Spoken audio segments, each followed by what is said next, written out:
Attention, all mice in the audience. Hey kids, welcome back to the channel. I'm Uncle Frank and I'm hoping that you are having a great day. And in today's video, I wanted to sit back on my very squeaky chair, relax, and have a conversation with all of you about Dungeons & Dragons, Pathfinder, and other similar tabletop role-playing games. Because I'm sure that if you're a game master or a dungeon master or whatever you choose to call yourself out there, you've probably run into this situation. You have a very well thought out, well planned adventure. You've got plenty of encounters scripted up, a whole mystery behind the scenes that you want the players to slowly find clues and pick apart and unravel and hopefully learn what's going on, what the evil villain is plotting.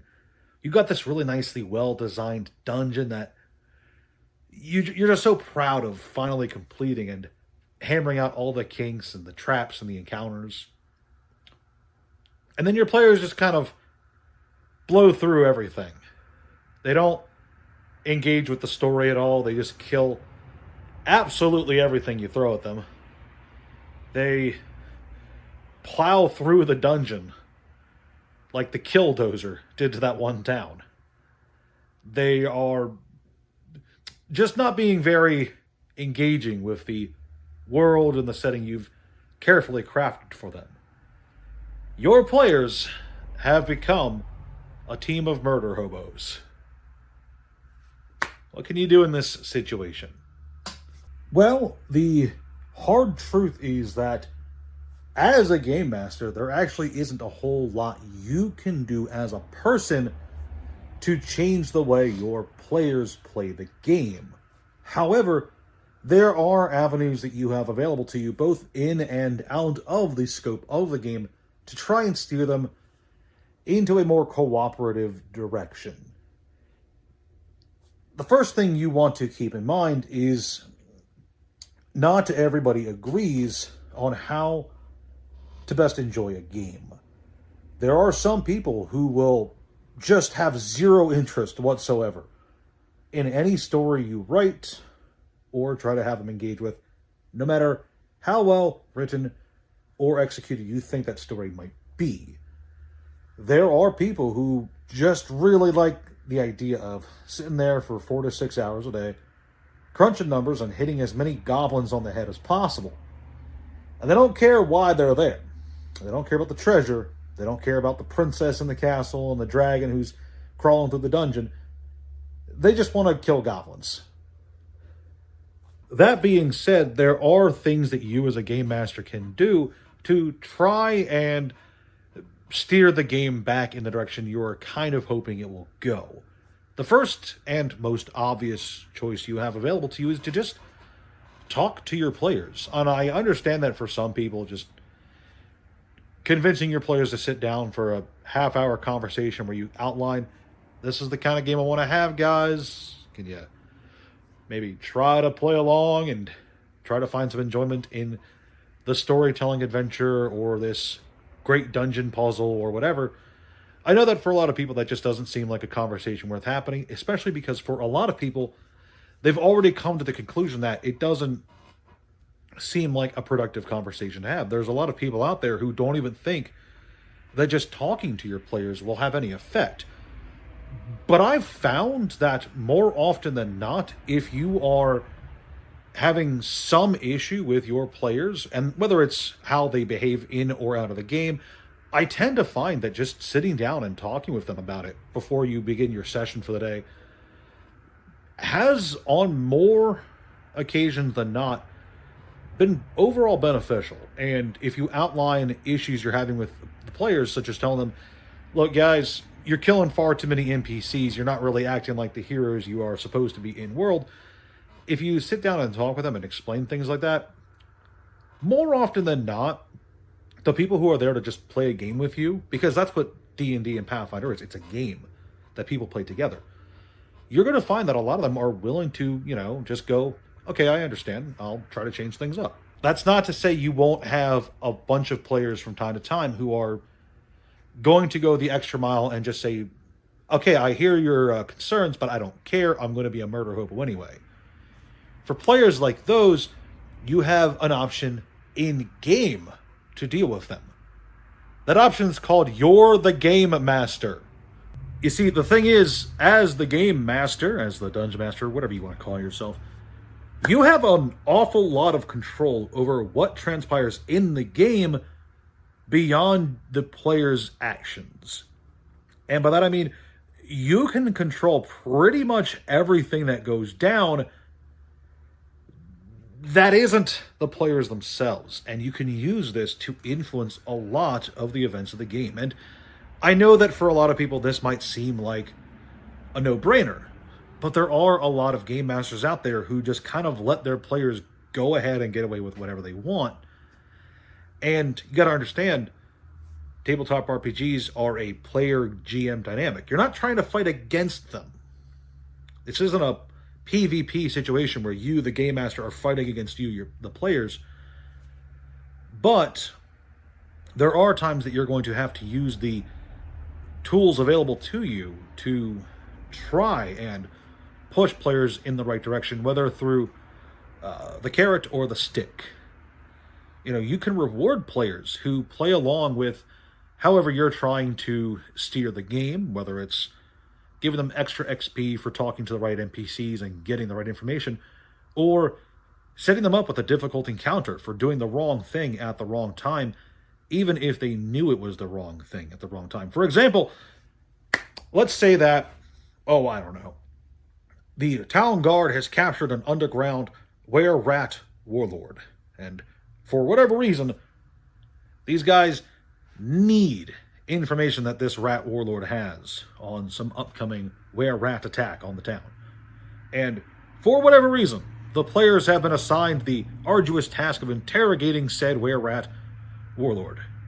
And instead of just interrogating the guy using, their appropriate skills and trying to have a little back and forth interaction with the guy, they just kill him and say, okay, problem solved. We're going to go, he's dead, we're going to go take care of his were-rat minions now.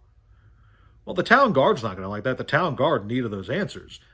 So now the players are going to be forced to fight potentially much higher level town guard guys who are suddenly equipped with magical gear beyond what the players have access to. For instance, you have, that's just an example, of course. I would never suddenly set the town guard on my players, except all the time. As a game master, there's a lot of opportunity within the rules and without the rules. You see, one of the greatest things I love about D&D, Pathfinder, and similar games is that Rule Zero exists for these games and is hard-coded into the rules themselves, meaning there's a lot you can do without ever consulting a rulebook. You can say that the difficulty of a certain check is any number you wish. You can decree that the HP of an enemy is whatever you wish, regardless of what it is in the bestiary. And you can make challenges as hard or easy as you need based on the circumstances. And that's a whole conversation I want to have in another video once I'm over there talking more about tabletop RPGs. But really, it's very easy once you get yourself in the hang of it to steer your players in the right direction through carrot and stick mechanics by rewarding them for good behavior and punishing them for bad behavior. And I know that there's a lot of game masters out there, and I was like this myself, that were afraid of killing their players and forcing either new players to hop into the campaign or new characters to hop into the campaign, or through party wiping, forcing an entirely new campaign from scratch, especially if the one you are currently on is one you've pumped a lot of time, effort, and research into. And I've been playing these games for a long time. I want to say 2007 is when I really started playing D&D. I want to say. I've been playing both as a player and a game master for a long time, and I've found that, Yeah, it does suck to lose a lot of progress on an adventure you've put a lot of work into, but it's also kind of a good thing to start from scratch with the players having a better understanding of what's expected of them and how the world around them will react to their actions. With not necessarily an antagonistic reproach from the game master, but an appropriate punishment approach, where you as the game master can, again, in or outside of the rules, have your game react to how well or how poorly your players are acting as murder hobos. And you might be saying, oh, well, I just want them to have fun. It doesn't really matter if all the effort I put into the adventure is thrown out the window. That's the thing. D&D is a game. You, as the game master, are playing it alongside your players. And for pre-written adventures, that's one thing to say, oh, you don't really care how they screw that up. In fact, I personally encourage players to find ways to mess up pre-done adventures, because I personally love it as a game master when all kinds of crazy stuff goes down in pre-built adventures and quests. But if you only have like one or two chances perhaps to run an adventure you designed from scratch, you want to enjoy that yourself. You as the game master want to enjoy, you want to get the feeling of satisfaction from seeing something that you've poured a lot of effort into resolving in a way that you were kind of hoping it would. And really, at the end of the day, and at the end of this conversation here, what I'm trying to say is, yeah, you do want your players to have fun. Obviously, you want your players to have fun, and they are there to have fun, or else they wouldn't be there. But at the same time, you have to try to have your own fun. And if pushing your players in the right direction is what it takes sometimes for everybody to kind of be on even grounds and to get an understanding, don't be afraid to do so. Now, I'm not saying, at the end of this video, I'm not saying that you should be throwing crazy difficult challenges in front of your players, because at the end of the day, it doesn't matter what you do if your players are super determined to be murder hobos, and there's really nothing you can do about that. And it doesn't matter how many challenges or crazy nonsense traps or fights you throw at them, they're still going to maintain their murder hobo ways. And you shouldn't allow that to turn you into the game master who just meat grinders them, you know? But what you should be aiming for is to have as much fun as you can with the players you have. And as I said before, try to sit them down and have a conversation if they're being a bit too murder hobo-y. But if that doesn't work, you are the game master. That's all I've got for you guys today. I will be hoping to do more. It was a very loud truck. Anywho, as I was saying, I'm hoping to do more D&D and Pathfinder content here in the near future, going over not just game ideas, but my overall play philosophy. I looked over on my channel and noticed it's been 4 months since I've done anything related to tabletop RPGs, so that's crazy. If you liked this video, leave a like, share the video with a friend, leave a comment down below if you agree or disagree with me. I would love to hear it. And subscribe. Subscribing helps. No push-ups. I did an update video talking about where push-ups are going, and thanks very much for watching. I'll see you guys next time.